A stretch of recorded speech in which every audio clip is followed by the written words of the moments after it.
Assalamu alaikum. In this video we are going to learn how to install Bootstrap in your PC।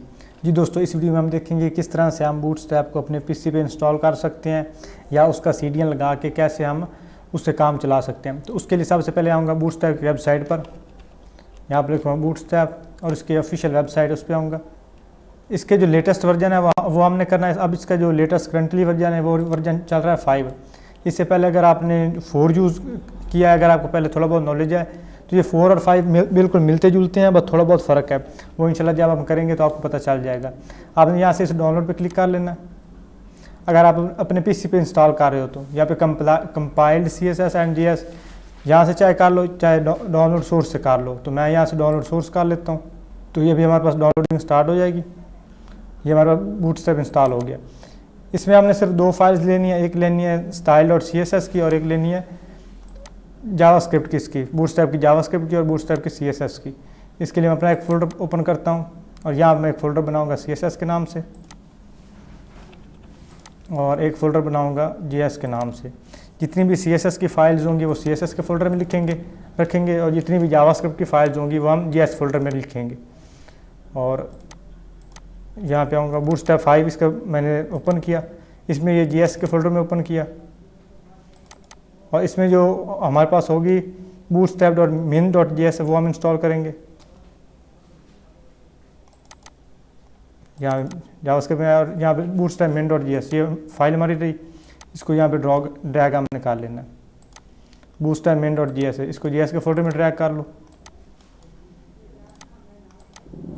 यहाँ पे। और फिर हमारे पास हमें चाहिए CSS की फाइल, इसको बैक आया और इसके CSS में आया और यहाँ पे होगी bootstrap.min.css, इसको मैंने यहाँ पे ड्रैग कर लिया और इसको मैं CSS के फ़ोल्डर में रख लूँगा।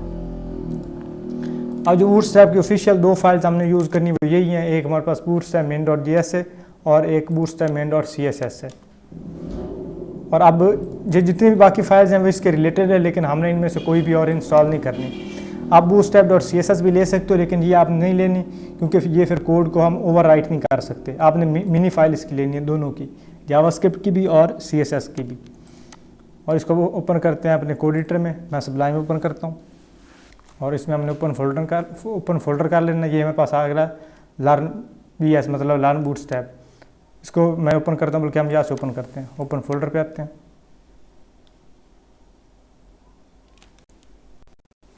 और यहाँ पे हमारे पास आपका फोल्डर यहाँ पे भी आपने वो वाली डायरेक्टरी ओपन कर लेनी है, बूटस्ट्रैप लर्निंग, और हमारा फोल्डर है लर्न BS। इसको मैं ओपन करता हूँ, इसको क्लोज कर दिया। अब इसमें मैं एक फ़ाइल लूँगा, उसको मैं नाम देता हूँ index.html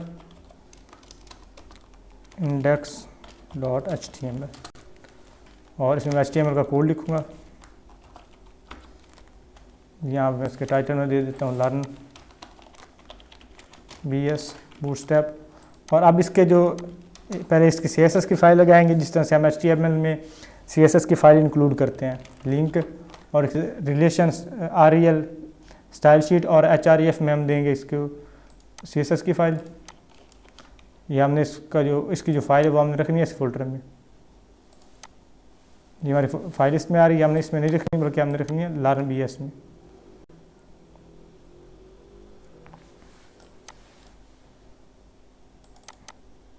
ये हमारी फाइल यहाँ पे आ गई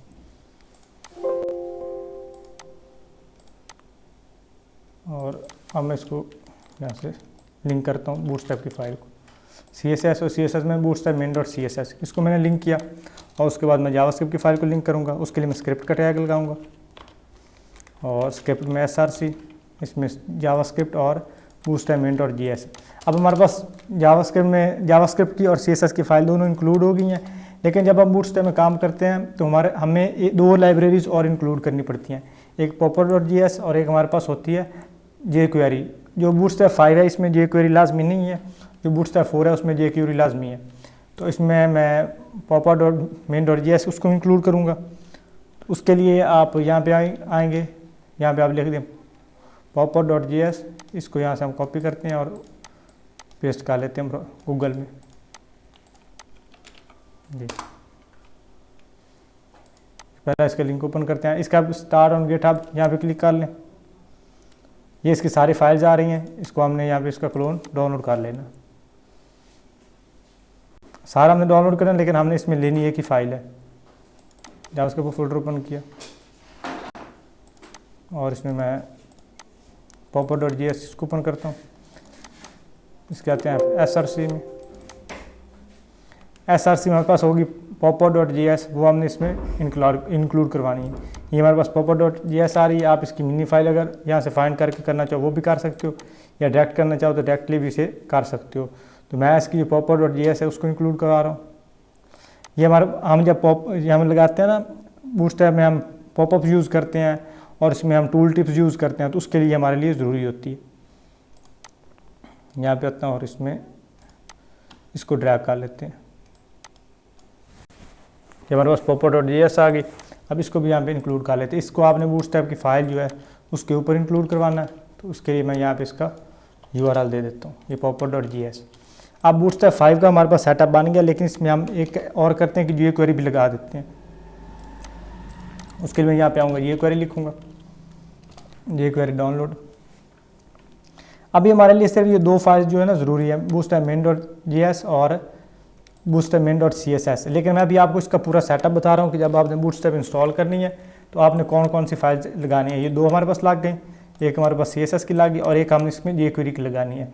बूटस्ट्रैप 5 में jQuery ज़रूरी नहीं है, लेकिन आपने लगानी है, क्योंकि jQuery बहुत सी लाइब्रेरीज़ और फंक्शनैलिटीज़ हैं जो हम ईज़िली अपने वेबसाइट में सेटअप कर सकते हैं।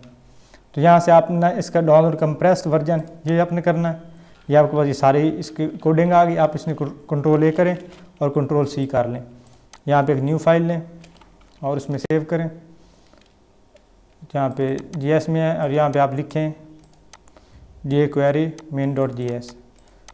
मेन पहले लगा हुआ है, जहाँ बूटस्ट्रैप लिखा हुआ है यहाँ पे लिख देता हूँ jQuery और main.js। इसको मैंने किया, इसमें सारा कोड पेस्ट कर देता हूँ jQuery का, जो मैंने यहाँ से कॉपी किया था। ये सारा मैंने इसको में लगा दिया और अब अपने आता हूँ index.html में। अब इन सब के ऊपर जो jQuery उसे लगा देता हूँ। तो यहाँ पे jQuery main.js ये भी लगा दिया। अब इसको हमने चेक किस तरह से करना है। इसको ओपन इन ब्राउज़र करते हैं और इसको Ctrl+U करते हैं। अब ये देखिए, अब CSS बूटस्ट्रैप main.css इस पर आपने क्लिक करना है। अगर आपके पास इस तरह से कोड ओपन हो रहा है, इसका मतलब है आपके पास जो CSS की फ़ाइल है, बूटस्ट्रैप की CSS की फ़ाइल वो इंक्लूड है, वो आपके पास लग चुकी है। इसी तरह से आप jQuery पे आओगे, अगर jQuery का कोड शो हो रहा है तो jQuery की भी लग गई है। popper.js पे क्लिक करो, अगर वो कोड शो हो रहा है तो वो भी हमारे पास लग गई है। सेम इसी तरह से बूटस्ट्रैप main.css अगर वो हमारे पास यहाँ पे शो हो रही है, बूटस्ट्रैप main.js तो वो भी हमारे पास यहाँ पे शो हो जाएगा। तो इस तरह से आप इसे सेटअप कर सकते हो। अब आपने इसको चेक किस तरह से करना है, हम सिंपली यहाँ पे एक बटन लगाते हैं, बटन, और उसको क्लास लगाते हैं btn और btn info और यहाँ पे लिखता हूँ क्लिक मी, और यहाँ पे अब इसको लोड किया था, ये देखिए ऑटोमेटिकली इसके बैकग्राउंड पे एक इन्फो कलर आ रहा है। और सेम इस तरह से अगर इसको डुप्लीकेट करें, यहाँ पे इन्फो लिखा है वहाँ तो अगर डेंजर करें, हमने कोई इसकी अलग से CSS तो नहीं लिखी, लेकिन फिर भी हमारे पास ये कोड आ रहा है, ये देखिए सॉरी, ऑटोमेटिकली इसका एक बैकग्राउंड कलर लग रहा है। तो इस तरह से ये बूटस्ट्रैप हमारे पास, हमें पता चल जाएगा कि बूटस्ट्रैप हमारे पास इंस्टॉल हो चुकी है। अब एक तो तरीका हो गया हमारे पास ये बूटस्ट्रैप को इंस्टॉल करने का। इसके अलावा भी हमारे पास एक तरीका है, उसके लिए मैं इन सब को कॉमेंट आउट कर देता हूँ। इसको भी कमेंट कर दिया और इसको भी मैंने कर दिया कमेंट। उसके लिए जो दूसरा हमारे पास तरीका वो, उसके लिए आपके पास इंटरनेट मौजूद होना चाहिए। हम प्रैक्टिस इस पे करेंगे, और अमूमन जो है जब भी प्रोजेक्ट किया जाता है तो बूटस्ट्रैप को फोल्डर में इंस्टॉल करते हैं, क्योंकि हर वक्त हमारे पास इंटरनेट तो मौजूद नहीं होता। जब इंटरनेट अगर मौजूद हो तब हम CDN यूज़ करते हैं, लेकिन अभी मैं आपको CDN के ज़रिए बताऊँगा CDN के ज़रिए आपने किस तरह से इंक्लूड करना है। तो उसके लिए सिंपली आपने बूटस्ट्रैप पे आ जाना है। यहाँ पे गेट स्टार्टेड पे ये देखें, यहाँ पे लिखा हुआ है CDN, और यहाँ पे कॉपी करो। ये हमारे पास पहले इसकी CSS की फ़ाइल होगी, फिर जावास्क्रिप्ट की, आपने इसको करना है कॉपी। यहाँ से आपने बंडल वाले नहीं करने, आपने मिनी फाइल पे आना है। यहाँ पे ऊपर आप आ जाओ और यहाँ पे डाउनलोड, यहाँ पे link dot relation bootstrap main.css, इसको यहाँ से कॉपी करो और इसको हेडर में लगा दो। और अब इसकी जावास्क्रिप्ट की फ़ाइल आ गई है, इसको चाहे आपने लगा रहना लगे रहने दो, अगर नहीं इंक्लूड करवाना तो ना करवाओ, लेकिन अगर आप ये करवाओगे तो इससे जो CDN है वो सिक्योर बहुत ज़्यादा हो जाता है। और यहाँ से आपने इसको करना है कॉपी, और जहाँ पे जावास्क्रिप्ट फाइल लगी वहाँ पे आपने लगा देना। ये देखिए इसकी जो है popper.js वो भी लगी हुई होगी, और ये देखिए main.js ये भी लगी हुई है, और यहाँ पे इसकी popper.main.js भी लगी हुई है। इसको अब करते हैं ओपन, और ये देखिए अब इसके CDN यहाँ पे लग गया। अब इसको यहाँ से ओपन करें तो हमारे पास कोड सेम तरह से कोड हमारे पास ओपन हो रहा है, और ये देखिए इसका भी कोड हमारे पास सेम रहेगा। ये देखिए मतलब कोई तब्दीली नहीं है क्योंकि दोनों सेम तरह से काम कर रहे हैं। अब आप popper.main.js इसका कोड हम यहाँ से कॉपी कर लेते हैं, क्योंकि वो वहाँ से हमारे पास सही तरह से फाइल नहीं मिली थी। हम यहाँ से कॉपी करते हैं, और जहाँ हमारा popper.js है ये वाला, इसके अंदर मैं ये वाला कोड पेस्ट कर देता हूँ, और फिर इसको करते हैं यहाँ पे सेव एज़, यहाँ पे इसे करते हैं सेव एज़, और यहाँ पे मैं इसका नाम पे रख करता हूँ कॉपी, काट किया इसका नाम, फिर बूटस्ट्रैप पे आया और यहाँ पे इसका नाम लगाऊंगा और .js। अब ये भी हमारे पास इसकी भी मिनी फाइल आ गई दोनों की। अब हमारे पास हमने ये CDN को ख़त्म कर देना क्योंकि हमने लोकली कंप्यूटर पे काम करना है, तो इसको भी ख़त्म कर देता हूँ। और जहाँ पे popper लिखा हुआ है वहाँ पे मैं पहले इनका कमेंट ख़त्म करता हूँ, और यहाँ पे इसका भी कमेंट ख़त्म किया। अब जहाँ पे popper लिखा हुआ है यहाँ पे इसकी popper.main.js फाइल लगाऊंगा। ये हमारे पास इसकी जो मिनी फाइल है वो लगाएंगे। मिनी फाइल लगाने का फ़ायदा ये होता है कि इसके ज़रिए एक तो वेबसाइट की स्पीड ज़्यादा इंक्रीज़ होती है, और ऊपर हम जो अलग से CSS का कोड लिखते हैं उसको हम ओवरराइट करा सकते हैं, हमें कोई और एक्सटर्नल जो है CSS इस्तेमाल नहीं करनी पड़ती। अब हमारे पास ये सेटअप हो गया। अब मैं इसको रीलोड करता हूँ, यार हमारे पास कोड बिल्कुल ठीक आ रहा है। ये मैं क्लोज अदर टैब कर देता हूँ। और अब आपने क्या करना है कि जो CSS की फ़ाइल है इसमें हमने एक और फाइल लेनी है। इसमें हमने लेना है style.css। ये हमने ली, इसको मैं करता हूँ इंक्लूड यहाँ पे मैं इसको लिंक करता हूँ, और रिलेशन में स्टाइल और style.css और style.css। मेक श्योर जिसमें आपने खुद से कोड लिखना है ना जिस फाइल में, वो आपकी लास्ट पे फाइल इंक्लूड हो। बाकी जितने भी कोई बूटस्ट्रैप के अगर यूज़ कर रहे हैं, कोई फॉन्ट और सम का CSS फाइल यूज़ कर रहे हैं, वो आपके ऊपर हो, और जो CSS की फाइल्स हैं वो आपके पास, यानी जिसमें आपने कोड लिखना है वो आपकी लास्ट पे हो। क्योंकि बूटस्ट्रैप जो कोड पढ़ता है ना वो लाइन बाय लाइन पढ़ता है, जो लास्ट में कोड लिखा होता है उसको ज़्यादा प्रेफरेंस देता है। वो भी अभी मैं आपको दिखाता हूँ किस तरह से। इसको अब मैंने रिलोड किया तो ये देखिए लग गया। अब मैं क्या करता हूँ, CSS में आता हूँ और यहाँ पर मैं चेक करता हूँ, यहाँ पे बॉडी, और यहाँ बॉडी को बैकग्राउंड कलर देता हूँ रेड। अब इसको सेव किया तो ये रेड लग गया। अब मैं क्या करता हूँ, सेम इसी तरह से नीचे और एक बैकग्राउंड कलर देता हूँ और वहाँ पे मैं कर देता हूँ ग्रीन। अब देखो ये ग्रीन लग गया।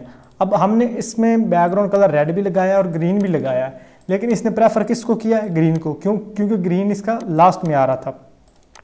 सेम इसी तरह से ये हमने दो अगर फाइल्स इंक्लूड की हैं ना, तो अगर हम इसमें भी CSS का कोड को लिखते हैं और यहाँ पे भी लिखते हैं, वो प्रेफर करेगा लास्ट वाली को। तो इसलिए जब भी हमने किसी कोड को कस्टमाइज़ करना है तो उसके लिए हमने लास्ट में अपनी एक CSS की फाइल लगानी है, उसमें हम अपना कोड लिखेंगे। क्योंकि बूटस्ट्रैप के ज़रिए हम ऑलमोस्ट जो है ना सिर्फ लेआउट्स को कंट्रोल कर रहे होते हैं, हम ज़्यादा लेआउट्स इसको यूज़ कर रहे होते हैं, इसका ग्रिड सिस्टम यूज़ कर रहे होते हैं।